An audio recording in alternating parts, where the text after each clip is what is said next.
Bienvenidos a Los Maestros del Valor, el primer programa de evaluación en México. El día de hoy conoceremos al maestro José Luis Alcántara Obregón. Él es licenciado en Derecho, licenciado en Economía, ingeniero civil. Además, cuenta con diferentes maestrías como maestría en Derecho, maestría en Construcción, maestría en Gestión Pública y la maestría en Evaluación.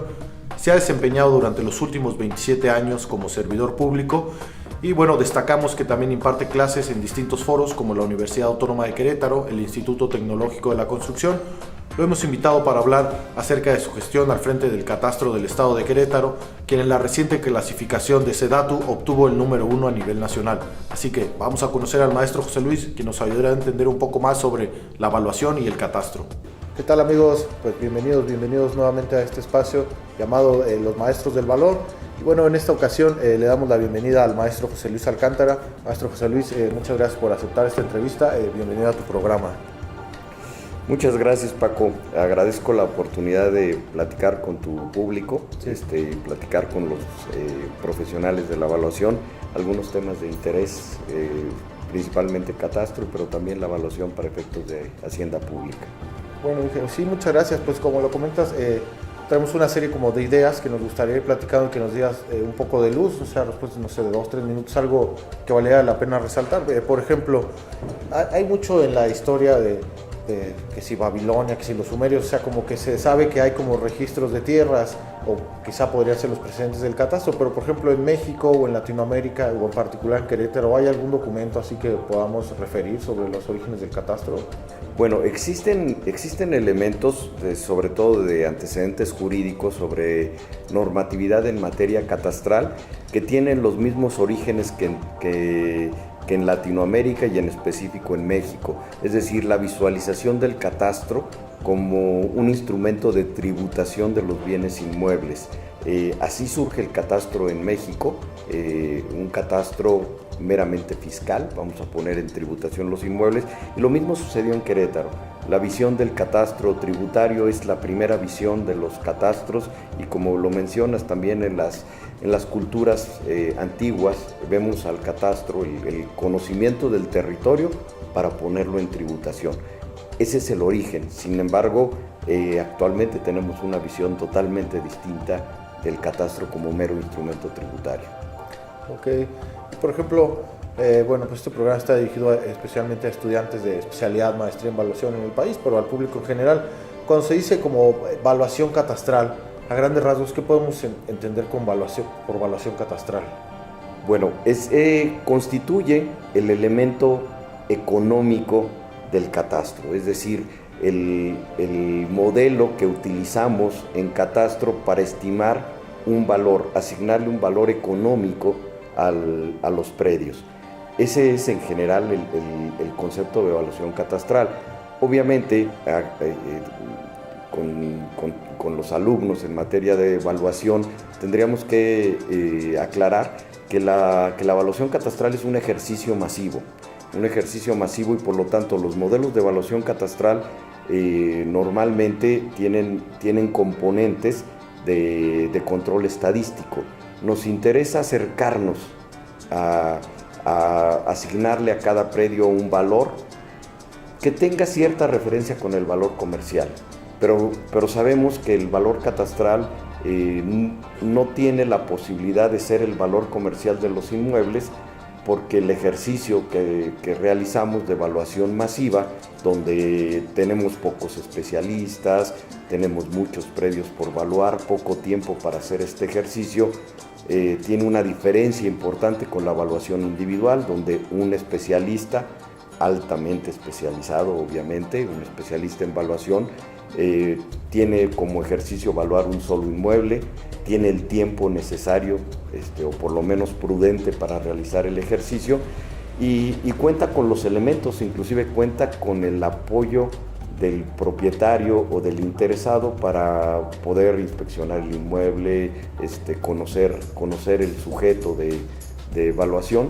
En cambio, la evaluación masiva, inclusive, no tenemos la buena voluntad de los propietarios para, o por lo menos podríamos decir, no tenemos la capacidad de visitar todos los inmuebles, tenemos que hacerlo con elementos generales y así generamos los modelos de evaluación. Los Los más modernos utilizan herramientas de tipo geoespacial para hacer la valoración de los predios. O sea, como una idea resumiendo esto sería que la evaluación catastral es masiva y la evaluación comercial es particular. Podríamos establecerlo de esa manera, una evaluación individual y una evaluación masiva de predios. Ok, por ejemplo, otra pregunta que nos surge es que vemos que ya sea en Querétaro o en otros estados como Jalisco o Guanajuato, en algunos lados le dicen, no, pues que el avalúo fiscal o el avalúo catastral. Aquí en particular en Querétaro se llaman avalúos hacendarios. ¿Qué podemos reflexionar o comentar acerca de esto? Bueno, el antecedente es el avalúo para efectos fiscales inmobiliarios, habría que aclararlo. En Querétaro surge por los años 80 como una alternativa a los avalúos que tenían origen en las instituciones de crédito, en los bancos, que se hacían avalúos bancarios para el pago de los impuestos inmobiliarios individualizados, no del predial, sino del traslado dominio, principalmente el impuesto sobre traslado dominio, y se crea este instrumento, el avalúo fiscal, como una alternativa donde los valuadores locales podían acceder a un nombramiento por parte del Poder Ejecutivo del Estado para poder realizar estos avalúos, con las características de que tuvieran su registro de la bancaria, de la Comisión Nacional Bancaria en ese entonces, que fueran parte de un colegio de evaluadores o en ese tiempo un instituto de evaluación, una asociación civil de evaluación, y con esas características el Ejecutivo le otorgaba un nombramiento y con ello la confianza para intervenir y fijar uno de los elementos de la base gravable del impuesto sobre traslado dominio. Fue una base importante en los 80s. Esta figura se fue modernizando con el tiempo, con la emisión de normas técnicas, instructivos que le fueron dando forma al ejercicio que realizaban los evaluadores profesionales con nombramiento del Ejecutivo para hacer avalúos fiscales. En el 2017 se expide la Ley de Evaluación Inmobiliaria de Querétaro y eso se presenta un gran cambio, porque nos percatamos de que no necesitábamos solamente avalúos para efectos de impuestos relacionados con la propiedad inmueble o en general tributos, que esa es la parte fiscal, sino que también el Estado y los municipios del Estado requerían avalúos para efectos del gasto público, es decir, del egreso, no solamente del ingreso. Entonces, como parte del egreso podíamos pagar, el Estado, los municipios, se podía pagar una indemnización por una afectación o por una expropiación, o se podía pagar una renta, una justipreciación de rentas para un edificio para uso público. Entonces no solo estaba relacionado con el ingreso tributario, que sería un avalúo fiscal, sino también con el egreso. Entonces por eso se cambia la denominación y se dice avalúo hacendario, porque son avalúos que pueden ser utilizados o generados para efectos de tributos, impuestos, derechos, o pueden ser avalúos relacionados con el egreso para el pago de indemnizaciones, afectaciones, expropiaciones que realizan los entes públicos en el estado de Querétaro. Y ese es el cambio de denominación y es ampliar el horizonte del avalúo realizado por evaluadores profesionales con nombramiento del Ejecutivo del Estado. Okay. Y entonces, bueno, como resumiendo así, igual para los estudiantes, podríamos decir que lo correcto es decir que son avalúos hacendarios que a veces pueden tener o usarse para efectos fiscales sobre los inmuebles y los que causen, pero si dijéramos hoy en día ya son avalúos fiscales, podría ser ambiguo, ¿no? También porque quizá una empresa, por ejemplo, que tuviera un programa en Hacienda y le dice, tienes una deuda, déjame un inmueble en garantía, manda a hacer un avalúo con los peritos de Hacienda y al final de cabo va a ser un avalúo fiscal de un inmueble, ¿no? O sea, es correcto. Por eso lo correcto es decir avalúos hacendarios que rige la Dirección de Catastro, que pueden usarse dentro de sus múltiples opciones para pago de efectos fiscales, ¿no? Sobre los inmuebles, donación, compraventa, etcétera, ¿no? Es correcto, inclusive creo que vale la pena aclarar el propósito es la hacienda pública, pero el objeto del avalúo es el valor comercial en la mayoría de los casos. Podría ser otro tipo de valor en algunos casos específicos, es decir, una proyección de valor de reposición neto, por ejemplo, de una edificación, para el pago de una indemnización de una edificación, podría ser, es el objeto del avalúo hacendario, pero en la mayoría de los casos es un valor comercial para efectos de hacienda pública. Entonces la hacienda pública es el propósito, el objeto de estudio es el valor comercial de un inmueble para efectos de hacienda pública. Ok, dije, bueno, otra cosa que, pues bueno, como se dice dijimos en la introducción, pues tienes muchos años como funcionario público, has estado en la dirección de catastro municipal y en la dirección de catastro del Estado, entonces nos gustaría que nos comentaras así para la gente que supiera cuáles son las funciones del catastro del Estado y qué diferencias habría con las del catastro municipal, por ejemplo. Pues creo que la única diferencia, en Querétaro, tratándose de Querétaro, la única diferencia es el territorio que abarcamos. En Querétaro la función catastral es una función de la entidad federativa, del Estado. A diferencia de otras entidades federativas donde el catastro, por decisión de la legislatura local, es una función de los municipios y el Estado solamente es recipiente de la información que generan los catastros municipales. Aquí en Querétaro es al contrario, el Estado es el que tiene la función asignada de acuerdo a la ley de catastro para el Estado de Querétaro. Es el Estado quien tiene la función y en el caso del municipio de Querétaro se firma un convenio cada 3 años, que es renovable obviamente cada ejercicio municipal, donde se le transfiere la operación catastral, no la normatividad, solo la operación catastral. Se tiene que apegar el catastro municipal a la normatividad, a los procedimientos, más bien a los procesos, más que los procedimientos, esos pueden variar, pero los procesos son los mismos, la normatividad es la misma, en la búsqueda de que el servicio para un ciudadano sea el mismo si voy al municipio de Querétaro que si voy al Estado. El servicio catastral es exactamente el mismo. Entonces, la función no es diferente, solamente en el territorio del Estado de Querétaro la operación la realiza una unidad administrativa municipal y en el resto de los municipios lo hace la unidad administrativa del Ejecutivo del Estado. En realidad existen 18 catastros municipales porque todo el territorio está cubierto. Hay un catastro de corregidora, hay un catastro no una unidad administrativa que lo opere, pero existe el catastro, es decir, existe el sistema de información de los predios del territorio del municipio de Corregidora. Eso es el catastro del municipio de Corregidora. La unidad administrativa que lo opera y que lo gestiona es la unidad administrativa del Estado, la Dirección de Catastro del Estado.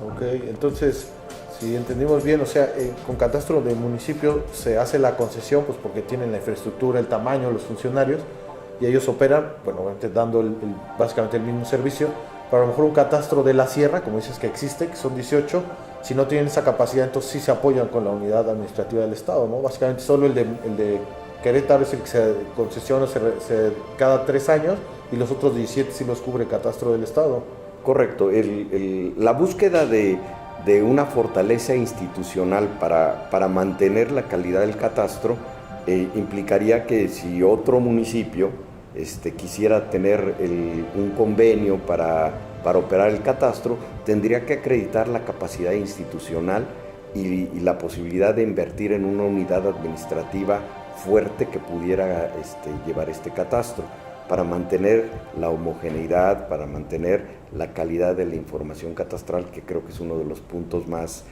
importantes. Pero conociendo una de las fortalezas que es el territorio del Estado de Querétaro, Querétaro es una entidad federativa grande, pero de extensión territorial pequeña. Somos un estado importante, pero tenemos una extensión territorial de 11.690 kilómetros cuadrados, que es una extensión territorial pequeña, y que la entidad federativa tiene la capacidad de gestionar el catastro sin mayor problema de todo el estado. Creo que esta condición se complica cuando la extensión territorial es mucho más grande, como estados como Chihuahua o Sonora, que son estados muy grandes, pues creo que tendría una complejidad distinta.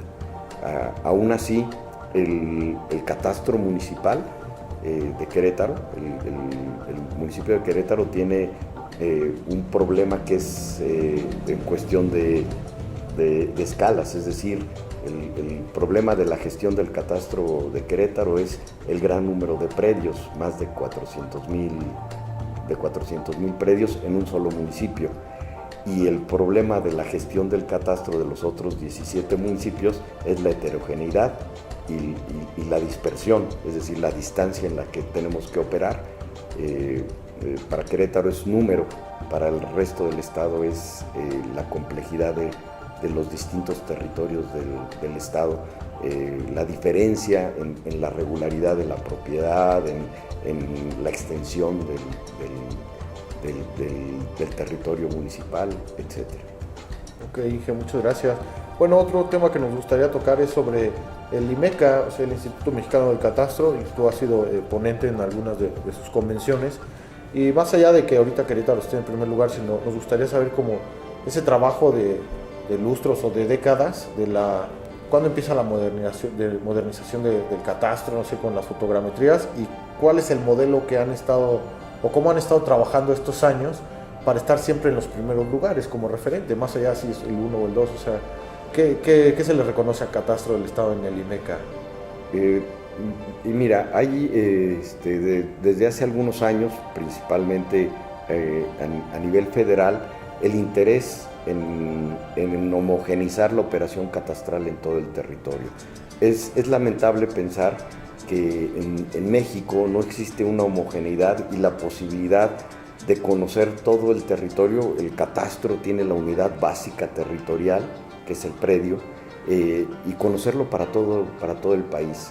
Tenemos una heterogeneidad de cómo operan los catastros municipales, estatales, y la inexistencia de un catastro nacional, de dimensión nacional, no, porque tenemos el catastro del Registro Agrario Nacional, o sea, sí tenemos algunos sistemas de información a nivel nacional, pero operan solo la propiedad social, por ejemplo, el RAN, no la propiedad privada. No tenemos esa posibilidad. Entonces, a nivel federal existe y existió hace algunos años la necesidad de generar esta homogeneidad en el catastro, y se le asignó la función a la Secretaría, a la SEDATU, a la Secretaría de Desarrollo Territorial, Desarrollo Agrario, Territorial y Urbano. Se le asigna la función de buscar cómo impulsar primero la modernización de los catastros y segundo, medir la calidad de los catastros. Creo que es una función sustantiva. ¿Por qué? Porque necesitamos ver cómo vamos. No porque estemos compitiendo entre nosotros, sino necesitamos ver cómo vamos, qué fortalezas tiene un catastro en alguna entidad federativa y qué están haciendo bien y qué nosotros no estamos haciendo y que ellos lo están haciendo bien.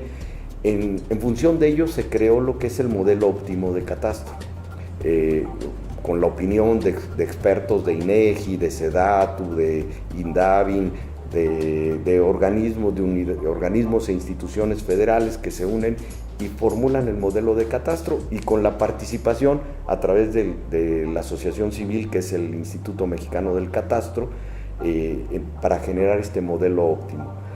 Cada año todos los catastros a nivel estatal, en un sistema predefinido por SEDATU, capturamos lo que hicimos ese año, cómo estamos en infraestructura, computadoras, aplicaciones, software, sistemas, pero también en personal, cuántas personas atienden el catastro, cuáles son sus perfiles académicos, cuál es su experiencia de estas personas, cómo está nuestra normatividad, tanto la normatividad interna técnica como la normatividad jurídica que regula el catastro.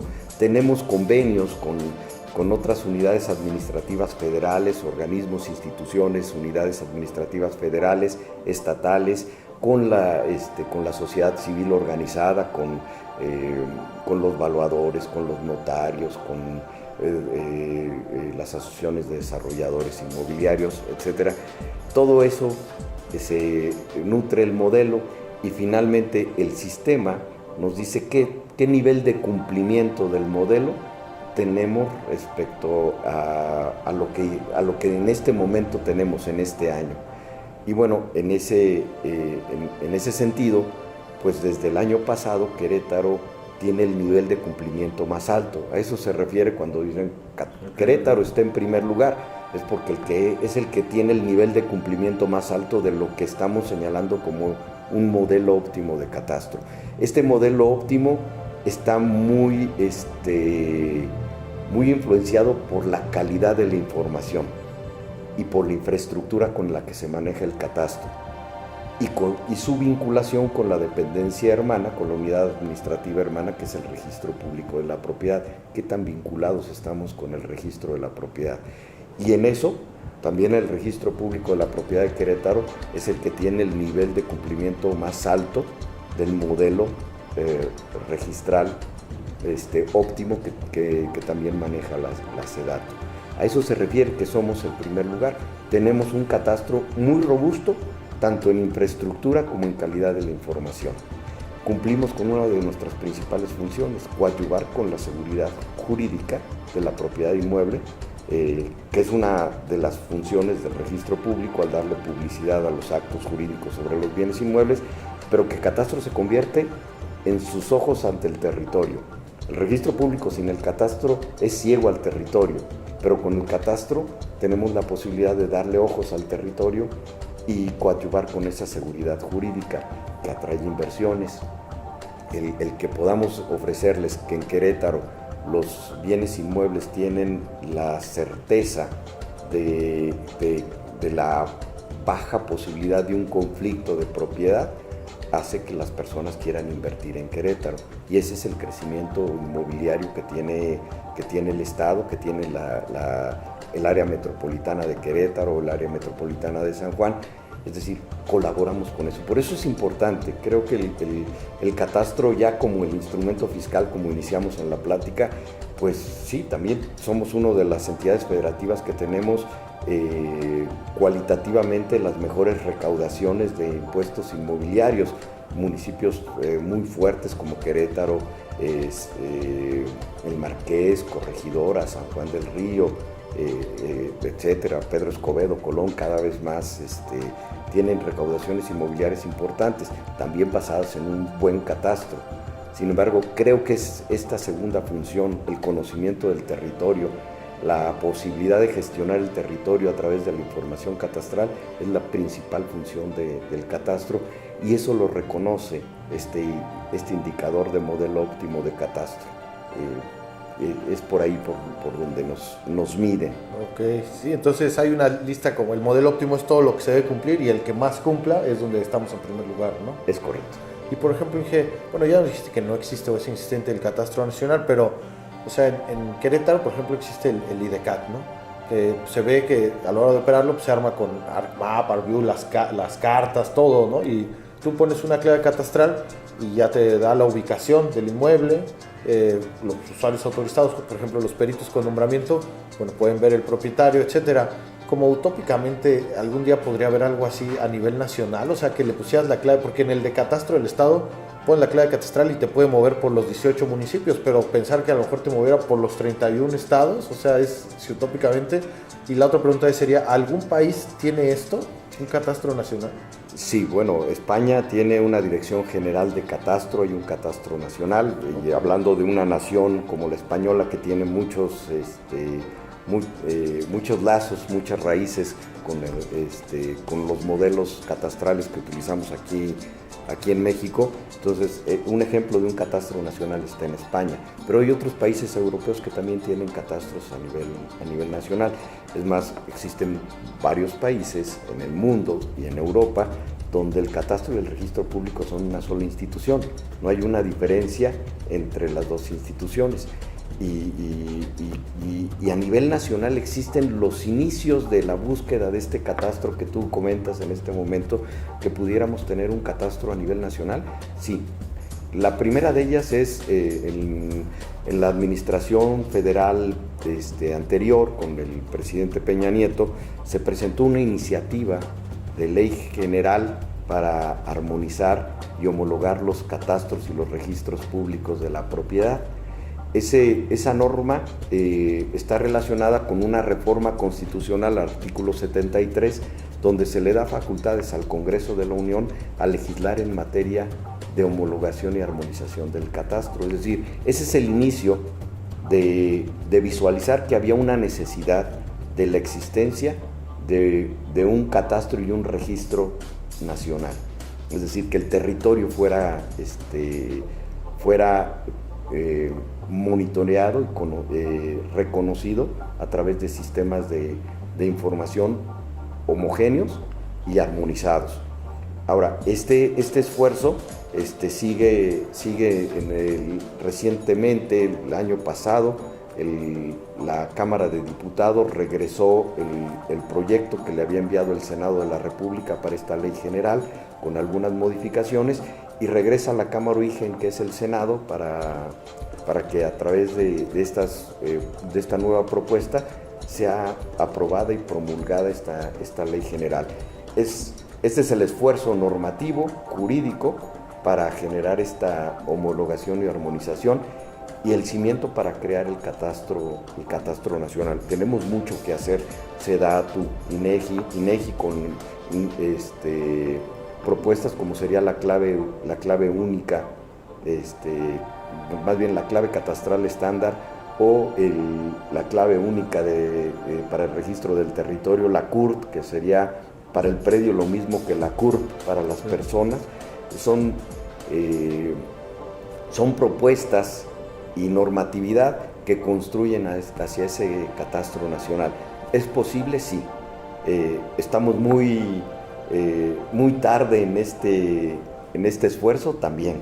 Entonces, como México, como país, necesitamos acelerar todos estos procesos de homologación y armonización y lograr que todo el país tuviera esta fortaleza en sus registros territoriales para ofrecer certeza jurídica en la propiedad inmueble, coadyuvar con la seguridad jurídica en la propiedad inmueble, como se hace en Querétaro, como se hace en otras entidades federativas que tienen esta fortaleza. Creo que lo debemos de construir. Estamos tarde, pero nunca es más tarde que no haber empezado, ¿no? Okay, excelente, Inge. Y bueno, por ejemplo, otro de los temas, ya nos comentabas hace un momento sobre registro público. O sea, ¿cuál sería, como en cuestión de funciones, la relación de catastro del Estado con registro público? Bueno, ahí tenemos, en este modelo óptimo, cumplimos con lo que le llamamos la vinculación de los registros. Existe más del 85% en promedio a nivel estatal de que la clave catastral esté vinculada con el folio real del registro público de la propiedad. Esa es la vinculación. Sabemos quién es el titular registral y conocemos el predio, la descripción del predio, que es la función de catastro. El siguiente paso es vincular los procesos, es decir, no solamente que estén vinculados los registros, sino que estén vinculados los procesos. Y el tercer paso sería vincular las bases de datos, ya repartirnos qué campos de los registros inmobiliarios son responsabilidad de catastro y qué campos son de responsabilidad del registro público. Todos los valuadores, sobre todo los valuadores inmobiliarios, cuando hacen un avalúo pueden ver que el dato del registro público tiene un nombre de calle y el catastro tiene otro. Entonces, un registro realmente homologado me diría: catastro, tienes que darle tu mantenimiento a la ubicación nominal del predio. Registro público, tu función es mantener actualizado al titular del derecho de propiedad y todos aquellos derechos reales relacionados con el inmueble. Somos dependencias que tenemos el mismo objeto de registro, que sería el predio, nada más que visto desde dos enfoques distintos. Catastro ve al predio como su sujeto de estudio, su sujeto de registro, de descripción. Nosotros describimos al predio desde todas sus cualidades o características, y registro público ve al predio como el objeto del titular de derechos reales que existen sobre este predio. Es decir, somos complementarios.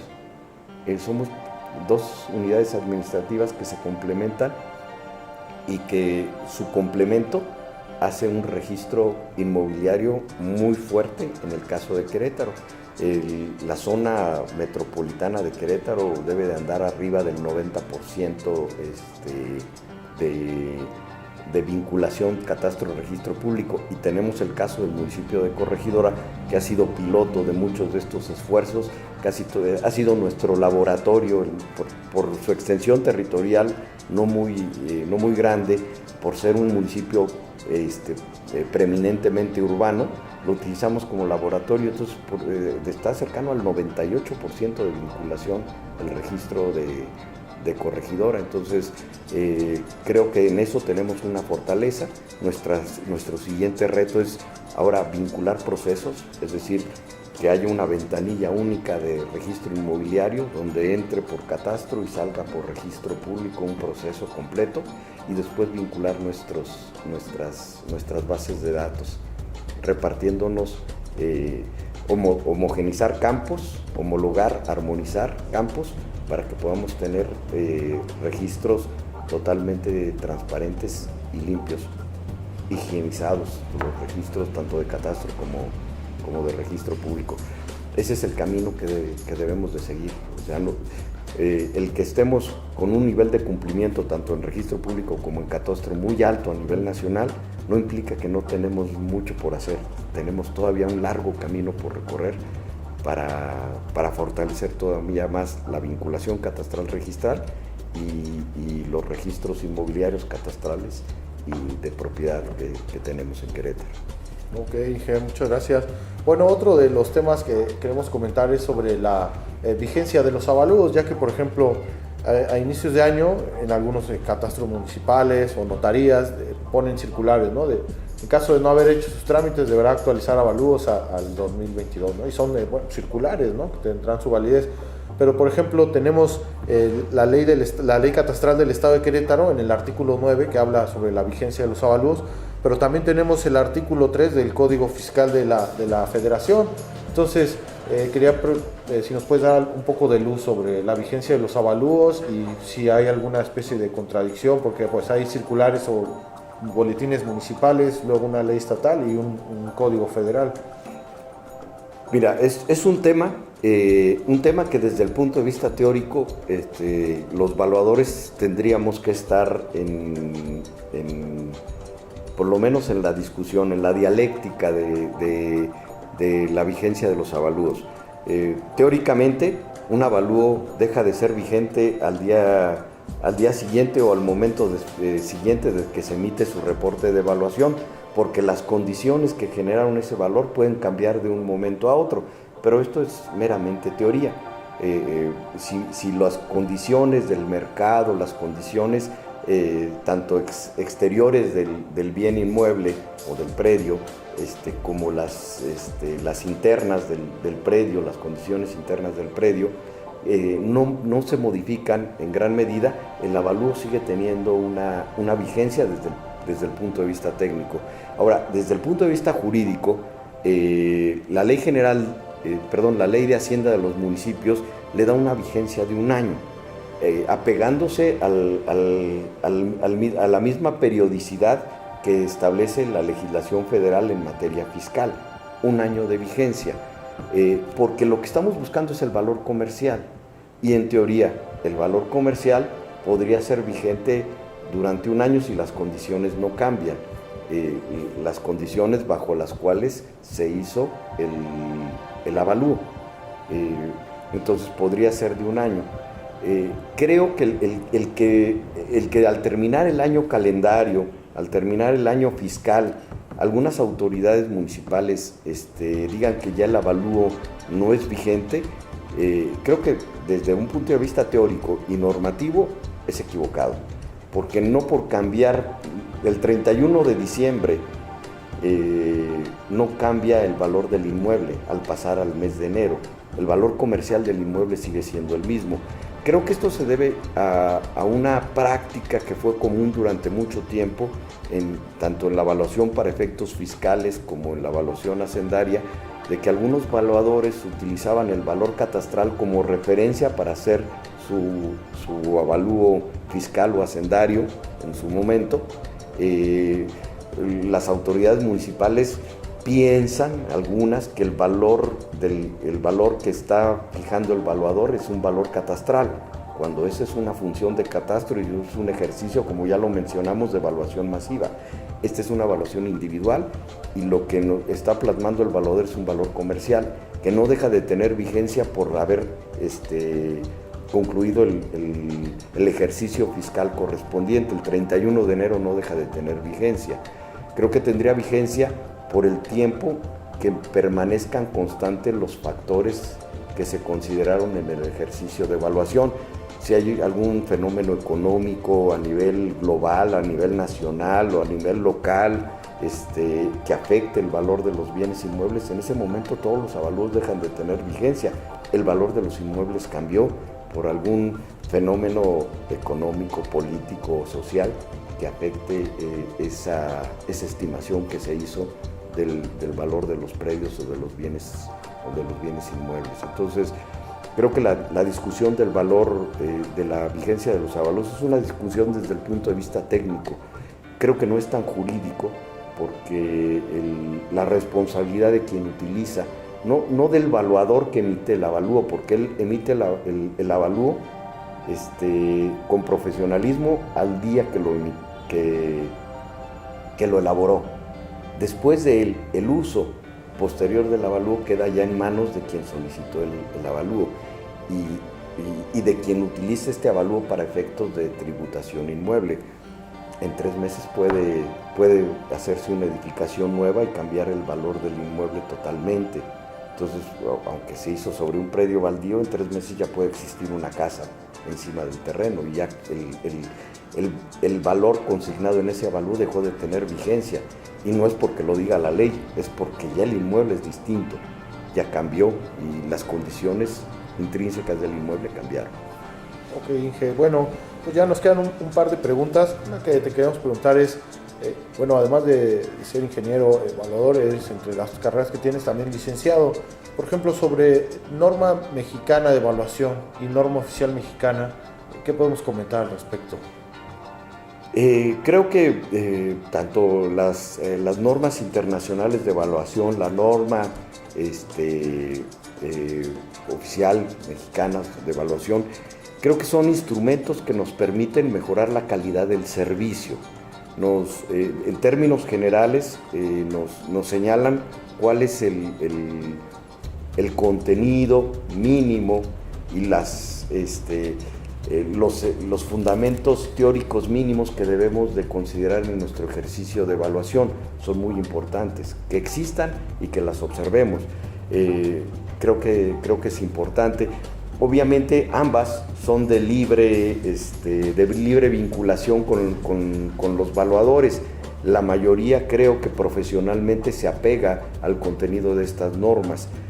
Ya a un nivel más específico serían los organismos reguladores de la evaluación, en este caso Catastro o la Sociedad Hipotecaria Federal o el INDAVI, quien emiten ya normas técnicas más específicas para el ejercicio de cierta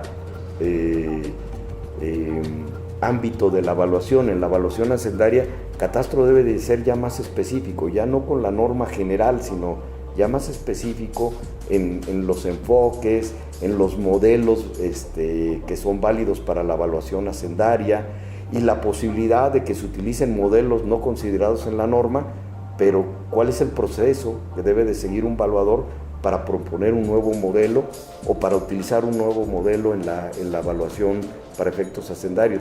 Ese es un trabajo que con el Consejo de Evaluadores tenemos que generar y tenemos que establecer las normas técnicas correspondientes, los lineamientos generales a los que se debe de apegar la evaluación hacendaria, lo mismo que hace INDAVIN, lo mismo que hace la Sociedad Hipotecaria Federal y otros organismos reguladores para esos ámbitos de la evaluación. Hace poco me tocó estar en un conversatorio en el Tribunal Superior de Justicia del Estado de Querétaro con los evaluadores inmobiliarios y el ejercicio que hacen en el ámbito judicial, y una de las observaciones era que en ese ámbito no existe una normatividad específica, carece de ello. Entonces los evaluadores tienen que apegarse a estas normas internacionales de evaluación y a la norma mexicana de servicios de evaluación para tener por lo menos un fundamento de cómo realizan su ejercicio evaluatorio, y que los jueces en este trabajo de impartición de justicia que ellos realizan puedan considerar tanto los avalúos de las partes como el tercero en discordia o los evaluadores en rebeldía, el ejercicio de la evaluación en rebeldía. Todos estos se apeguen a cierta normatividad, porque resulta para un profesional del derecho, expertos en la impartición de justicia, como son los jueces civiles, mercantiles o familiares, que observan que tienen dos avalúos de un mismo bien inmueble con resultados totalmente dispares.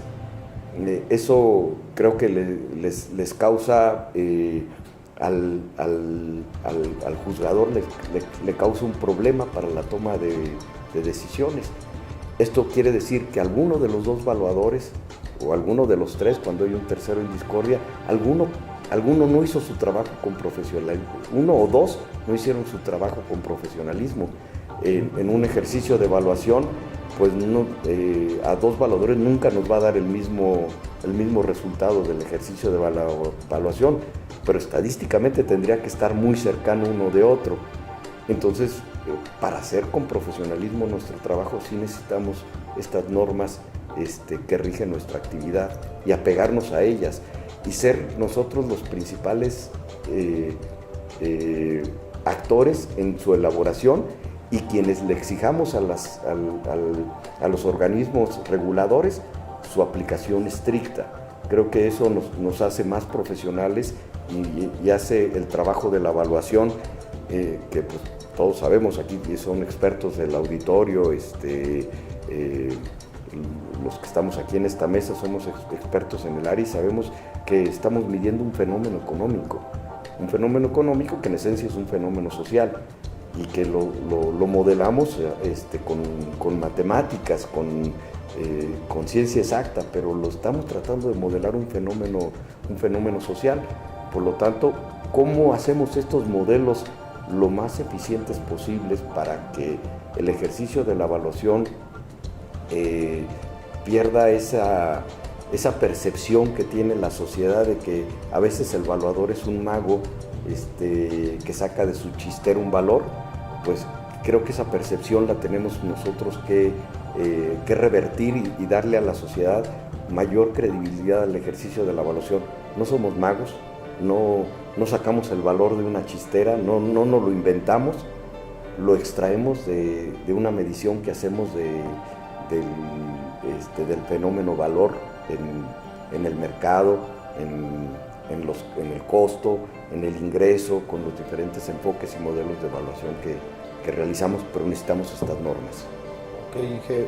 Bueno, retomando rápido lo de la plática del Consejo de la Judicatura, que me parece que fue el lunes 23 de mayo, o sea, la semana pasada, era evaluación catastral o evaluación comercial. Podríamos decir que a lo mejor la respuesta ya está dada en las primeras preguntas de esta entrevista sobre que la evaluación catastral es masiva y la comercial podría ser particular. Para un juicio no sería nunca recomendable poner los valores catastrales, ¿no? del predio, pues no reflejan el valor comercial, que es el monto al que se tiene que llegar para hacer justicia, pagar una deuda, embargar, repartir, etcétera, ¿no? Lo correcto sería usar valores comerciales, ¿no? Sí, es correcto. El valor catastral no tendría esta función. El valor catastral es el dato económico sobre los predios y tiene funciones meramente estadísticas. No queremos acercarnos al valor comercial porque estadísticamente sería muy complejo tener un modelo de evaluación masiva tan preciso que nos permita que el valor catastral sea para todos los inmuebles cercanos al comercial. Si nosotros hacemos una curva de distribución del valor catastral respecto al comercial, encontraremos que el valor catastral tiende un poco a la subvaluación por efectos de ser conservadores en la estimación del valor económico de los predios que tenemos registrados, tiende un poquito a la subvaluación, es decir, la media está más tendiente hacia valores bajos, aunque aceptamos que tenemos atípicos o outliers en los extremos de la evaluación. El ejercicio de evaluación comercial sería una curva de distribución normal, sin sesgos, totalmente, y la evaluación catastral tendría a sesgarse a la evaluación, aunque tenemos sobrevaluación en algunos predios que son totalmente atípicos. Entonces, el valor catastral tendría una utilidad como una potencial base gravable de impuestos masivos, como es el impuesto predial, donde no existe la posibilidad de que todos los propietarios, para tributar el impuesto predial, soliciten el servicio de evaluación individual de su predio.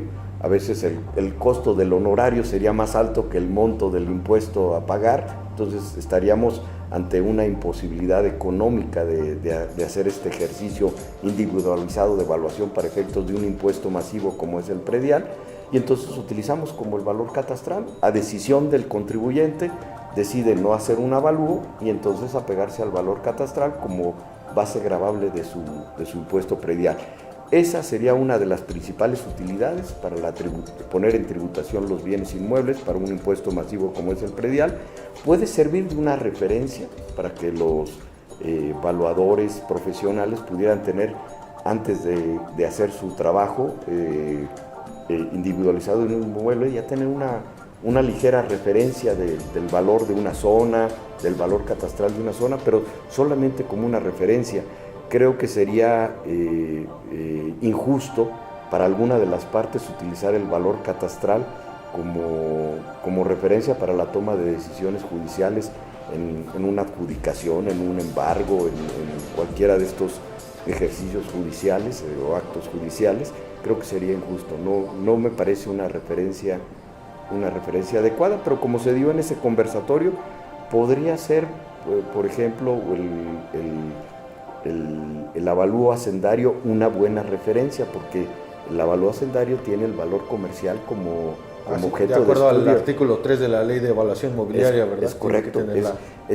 Lo mismo sirve un avalúo de consultoría realizado por un evaluador profesional que el avalúo hacendario, porque tienen el mismo objeto de estudio, el valor comercial de un bien inmueble. Ahora,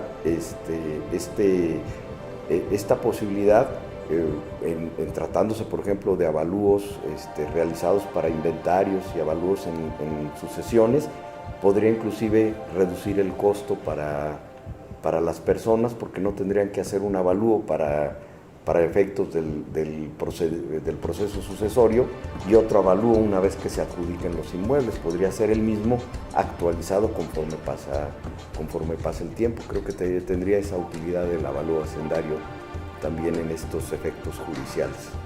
Bueno, Inge, pues ya para cerrar esta entrevista, pues muchas gracias por haber aceptado, por habernos otorgado este espacio. Finalmente nos gustaría preguntarte a los estudiantes de especialidad o maestría en evaluación y en general de toda la República donde nos vean, ¿tú qué mensaje les mandarías a los próximos maestros del valor?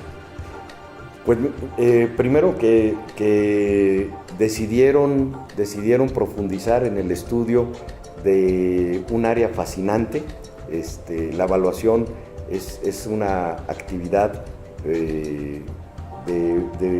multifacética, es decir, necesitamos conocimientos en materia de derecho, en materia de economía, en materia de matemáticas, de estadística, en general. Es decir, tenemos que ser profesionales con conocimientos en múltiples áreas del conocimiento. Por lo tanto, creo que es muy gratificante el ser evaluador profesional.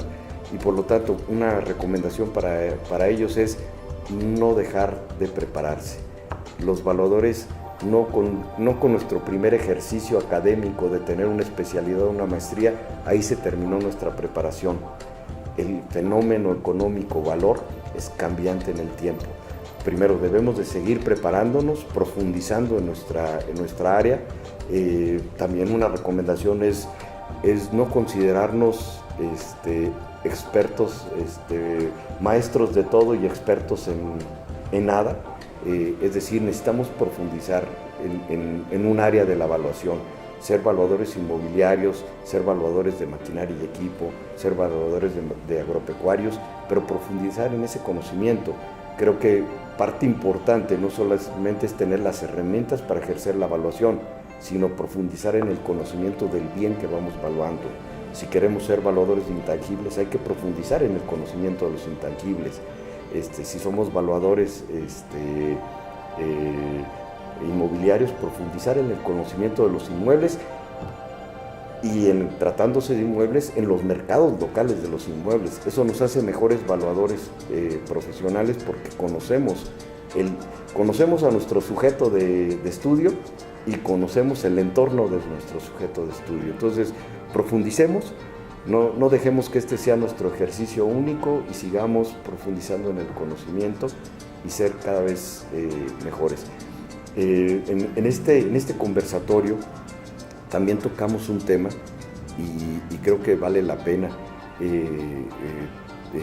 ponerlo sobre la mesa y veamos que el deber ser del evaluador, la ética del evaluador, la deontología del evaluador es una de las partes fundamentales.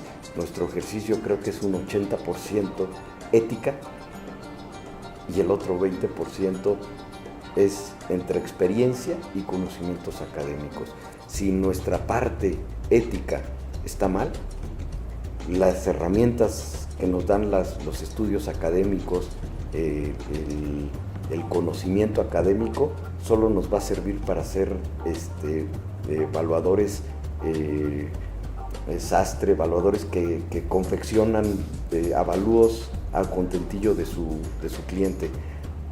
Nuestra discusión como evaluadores profesionales debe de estar muy centrada en la ética de los evaluadores y por lo tanto invito a los nuevos evaluadores profesionales a generar esta credibilidad entre nosotros mismos, primero como comunidad de evaluadores y después hacia el exterior, hacia la sociedad, que los usuarios de los servicios de evaluación crean en nosotros, crean que somos profesionales y que nuestro nivel ético es muy alto. Si no construimos esto, vamos a seguir siendo percibidos por la sociedad como un ejercicio carente de este nivel ético y de este profesionalismo en nuestro ejercicio. Ok, Inge, bueno, pues nuevamente muchas gracias por haber aceptado esta entrevista.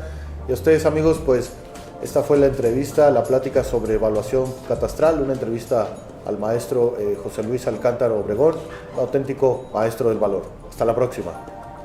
Muchas gracias por habernos acompañado. Los espero en nuestro próximo episodio, donde conoceremos a nuestro siguiente maestro del valor, quien nos ayudará a entender por qué saber evaluar es saber pensar.